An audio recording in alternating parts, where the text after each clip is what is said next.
Hey, what's going on out there, YouTube family? This is Samuel Lager here representing Team JS. I'm back here again for another movie review. This is another Middleburg, Virginia virtual movie experience, and the name of this movie is called The Colectiv. Now, this movie was directed by Alexander Nanew.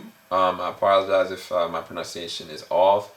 This is a documentary, technically, but it is based on a situation that happened in 2015 and beyond in Germany. Now, I'm going to read this really quick so you can kind of get a picture of where this is going to go. And I'll tell you guys what I was just astounded by this film, to be quite honest. In 2015, a fire in Bucharest Colectiv club leaves 27 dead and 180 injured. Soon, more burn victims begin dying in hospitals from wounds that were not life-threatening. Then a doctor blows a whistle to a team of investigative journalists. One revelation leads to another, and the journalists start to uncover a vast healthcare fraud. When a new health minister is appointed, he offers an unprecedented amount of access in his efforts to reform the corrupt system, but also in obstacles he faces. This is following journalists, whistleblowers, burn victims, government officials. Colectiv is a uncompromising look at the impact of investigative journalism at its best. I'm going to be honest with you guys. I watched this not knowing for sure and even questioning whether or not this was actually real. Because the way that it's shot, the way that it's documented, is better than some films. Like, this makes, Spotlight is based on principle, reality, technically, but is a retelling of that. This is an actual documentary, but the cinematography, the cues, the story that's literally platformed in front of me as an actual documentary is unparalleled to anything I've seen in a documentary, maybe ever. Because from the very beginning, it starts off with these different burn victims and them talking about what happened to their families, what happened to them. And then you start to be like, wait, hold on, what? You start actually questioning, did this really happen? And it's just so unnerving and it's so horrendous and dare I say, just sad and sick. Because you come to realize that not only did a lot of these people either one burn to death or have terrible wounds, but they go and get treatment and the treatment makes their situations 10 times worse. And you don't know. I mean, I think that the last movie that kind of did something similar to this was Dark Water with Mark Ruffalo, talking about that crisis that happened with the water. But this is so well documented. It's so well filmed. And I was like, are these actors? Are these the actual people? And just to see the journalism side of this, I was in awe. And this is coming from a person that's a critic. Part of the thing being a critic is also following the lead, following up and getting notes and interviewing and discussing and figuring out, uncovering the situation. But this level of professional journalism, I don't think I've ever seen anything like it. Because it's kind of like the roller coaster just doesn't stop moving. And it focuses in on, the head of the paper and him going and talking with his cohorts and trying to go and push a lead and seeing certain prime ministers kind of alluding to things, and you're watching this happen and you're like, is this really real? And as a matter of fact, it's scary because it is real.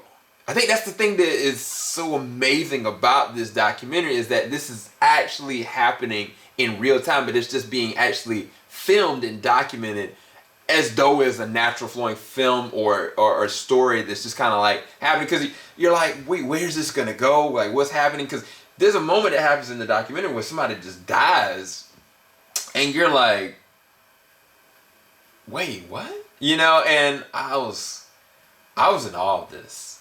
And I can't, grade this on performance. I can only commend this as the amazing cinematography, amazing shots, amazing story building, because it's not storytelling, it's story building based on the circumstances that's around. Like, anybody can go and say, all right, I'm gonna film outside somebody building like a clock or something like that, but it takes a really refined person to allow that to be a progressive story and be a situation where you're seeing the person put their blood, sweat, and tears into trying to make this something that's going to work, that's going to be safe, that's going to be able to tell time. You know what I'm saying? And that's what these journalists are trying to do. They're trying to paint a picture and understand and uncover everything that's happening with this horrendous situation where you have, hospitals that didn't get the correct disinfected.